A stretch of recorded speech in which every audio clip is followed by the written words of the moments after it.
I know you also wrote an article about Kurtis Rourke, Indiana kid, played for Indiana, was at Ohio University before that, played the entire season on a torn ACL. Do you think that makes him a late round sleeper? I know you wrote an article about that.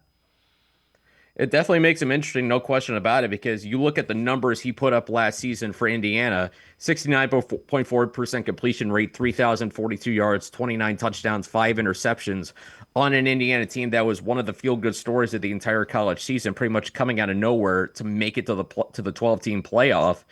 And the only two teams they lost to all season were the teams that played for the national championship in Ohio State and Notre Dame.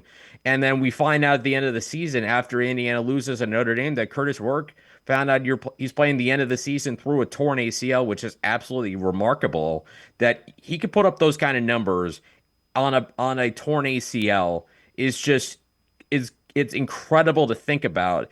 And I think it almost helps his case, and it kind of explains another stat because looking at his numbers, he had at least three consecutive seasons, excuse me, of at least 200 yards rushing for Ohio. Last season with the Hoosiers, minus 35. So that kind of explains it a little bit that, you're not going to run the football much when you have a torn ACL. And talking to him, he said he'd actually felt something. He got the MRI in July saying it was a partially torn. He does it seemed like he didn't know exactly when it fully tore, but he said that he really just didn't. He loves the game of football so much he just didn't want to miss as any time as possible, and he had to miss a game because of having thumb surgery. He missed one game because of it.